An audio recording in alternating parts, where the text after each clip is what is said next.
तो इमरान अंकल, आप ये बता दीजिए कि आप अपने जो ये प्रोफेशनल लाइफ है उससे आप फिर अपनी डेली रूटीन आप किस तरह मैनेज करते हैं, आप फैमिली को किस तरह टाइम देते हैं, अपनी मतलब मेंटली हेल्दी कैसे रहते हैं, क्योंकि मेंटल हेल्थ भी के ऊपर भी असर पड़ता है इस तरह काम करने से। मैं मंडे से फ्राइडे तो काम करता हूँ फुल टाइम। मतलब उसमें मेरी और कोई एक्टिविटीज़ नहीं होती। अगर कोई एक्टिविटी आ जाए तो वो बहुत मजबूरी के तहत आती है, लेकिन सब जो है वो काम से रिलेटेड ही होता है।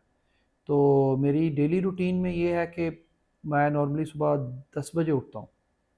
तो 10 बजे से लेके 2 बजे तक मैं जो है वो 3-4 घंटे घर में स्पेंड करता हूँ। बच्चे 12 बजे स्कूल आ जाए, एक बच्चा 12 बजे स्कूल से आता है, उसके साथ 2-3 घंटे खेलता हूँ। फिर दूसरे जो है वो 1:30 बजे 2 बजे वो भी आ जाते हैं।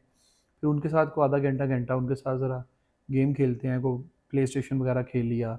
या वैसे उनकी वो चूँकि बड़े हो गए हैं तो उनकी स्टोरीज़ बहुत होती हैं, स्कूल की, दोस्तों की, इधर उधर की। तो वो उनसे सुनते हैं, उनसे गपशप करते हैं।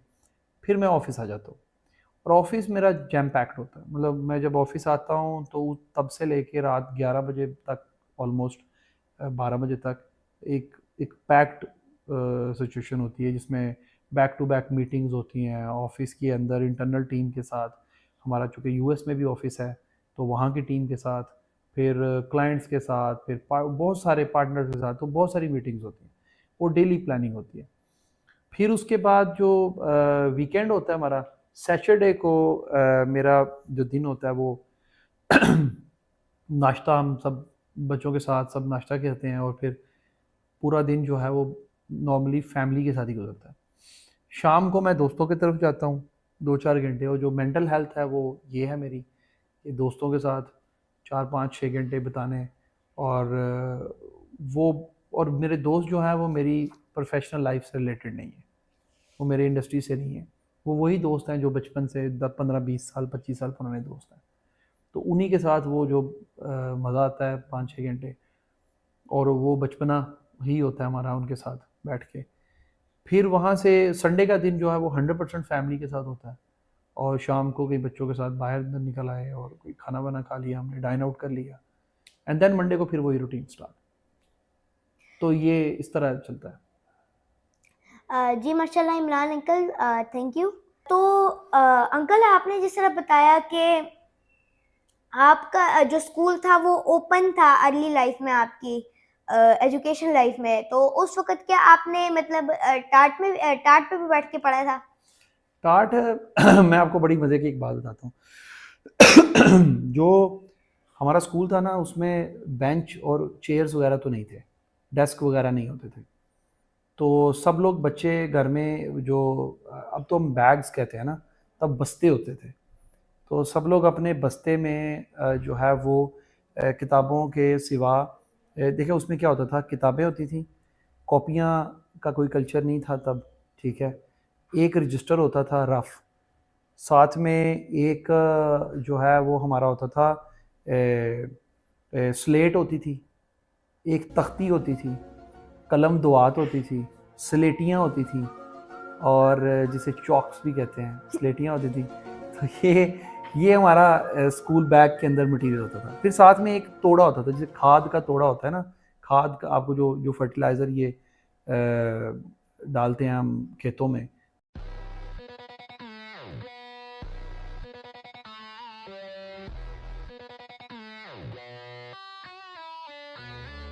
तो खाद होती है, खाद का एक तोड़ा, खाली तोड़ा जो होता था वो होता था। वो बैग के अंदर, बस्ते के अंदर सब कुछ होता था। और नॉर्मली एक ही तरह के बस्ते होते सबके, वो ग्रीन कलर के होते थे, दो उसके स्ट्रैप होते थे, उनको आप आगे बांधते थे, उसको आप कंधे पे डाल के हम स्कूल जाते थे। और बस्ते के एक तरफ से तख्ती का वो जो हुक होती थी वो निकली होती थी, और हैंडल जो जिसे हम कहते हैं तख्ती का, तो ये हम स्कूल लेके जाते थे। स्कूल के अंदर ये मटीरियल होता था कि स्कूल में बैठने के लिए सब क्लास में लाइन में अपना अपना तोड़ा निकालते थे, ज़मीन पे बिछाते थे, उसके ऊपर हम आगे बस्ता रखते थे और पीछे हम बैठ जाते थे। गर्मियाँ हों सर्दियाँ हों, इसी तरतीब में होता था। गर्मियों में हम कीकर की दरख्त के छाँव के नीचे बैठ जाते थे, और सर्दियों में हम लोग ये धूप में बैठ जाते थे। अब इसमें कोई किसी चौधरी का बच्चा है, कोई किसी गरीब आदमी का बच्चा है, कोई अमीर आदमी का बच्चा है, सब इसी तरह ही करते थे। तो वहाँ कोई प्राइवेट स्कूल नहीं था, कोई प्राइवेट स्कूल, अब तो बहुत बन गए हैं, तब कोई नहीं था प्राइवेट स्कूल कि कोई अमीर आदमी के बच्चे प्राइवेट स्कूल चले जाएं और गरीब के वहाँ पढ़ें। वहाँ से कोई 30 किलोमीटर दूर, 25-30 किलोमीटर दूर प्राइवेट स्कूल था, बट वहाँ पे जाना, डेली आना एक किसी के लिए भी अफोर्डेबल नहीं था। तो ये हमारा स्कूल का निज़ाम होता था। अच्छा, फिर हमारे पीरियड्स ऐसे होते थे, पहले वो एक ही टीचर होता था जिसने सब पढ़ाना होता था। पहले ये किताब निकाल लो, उसका सबक पढ़ो, बताओ। फिर दूसरा, फिर एक हमारा तख्ती का पीरियड होता था जिसमें बच्चे सारे तख्ती जो है वो लिखते थे, ठीक है। तख्ती, और इसको पंजाबी में अगर कहें तो फटी भी कहते हैं, फटी। और तख्ती को बाकायदा उसके ऊपर वो एक वो गाची लगा के साफ़ किया जाता था और फिर उसके ऊपर कलम दुआत से लिखा जाता था, बड़ा खूबसूरत। तब एक रेस होती थी, मैं बड़ी आपको इंटरेस्टिंग बात बताता हूँ। तब एक रेस होती थी खुशखती की। एक वर्ड आपने शायद वर्ड सुना भी ना हो, खुशखती, अच्छा लिखना। तो उसको नंबर ज़्यादा मिलते थे जिसकी लिखाई बहुत अच्छी होती थी।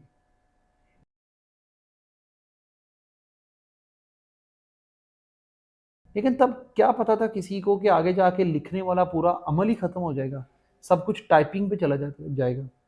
तो तब लिखने पे बहुत फोकस। मुझे आज भी याद है, मेरे वालिद साहब मुझे इस बात पे डांटते थे कि यार तुम्हारी लिखाई बड़ी गंदी है और तुम ज़िंदगी में काम करो। तो मुझे लगता था शायद जिनकी लिखाई अच्छी होती है वो बहुत ज़हीन लोग होते हैं और वही कामयाब होंगे आगे जाके।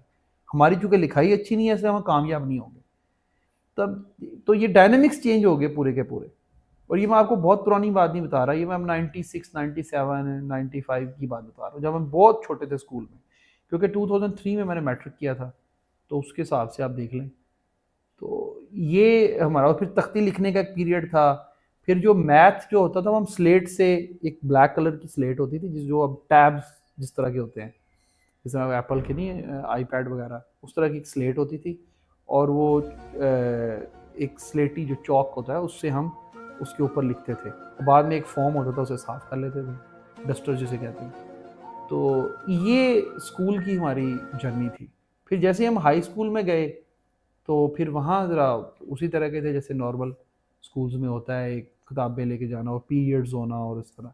बट जो प्राइमरी स्कूल तक, और एक और बात, मैंने ए फॉर एप्पल और बी फॉर बॉल पढ़ा था 6th स्टैंडर्ड में जाके, छठी क्लास में, जिसे तब हम छठी भी नहीं कहते थे और 6th स्टैंडर्ड भी नहीं कहते थे, हम हश्तम कहते थे।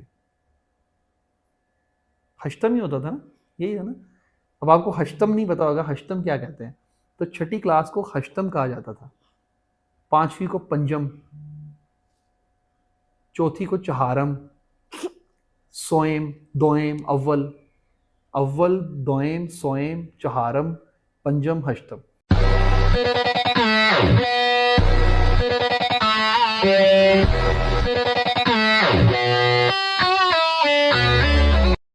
तो मेरे यहाँ से हश्तम ही था, हफ्तम, हश्तम, ये इस तरह का। तो मुझे शायद, अब मैं गलत बता रहा हूँ तो माफ़ी दे दीजिएगा, लेकिन यही नाम होते थे।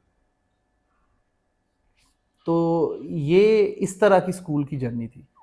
फिर वहाँ से निकल के आना, अब आप अंदाज़ा करें कि वहाँ से निकल के लाहौर जैसे बड़े मेट्रोपॉलिटन सिटी के अंदर आना और यहाँ बैठ के यहाँ पे अगर अपना अगली ज़िंदगी शुरू करना, तो कितना बड़ा शिफ्ट था ये वहाँ से यहाँ का।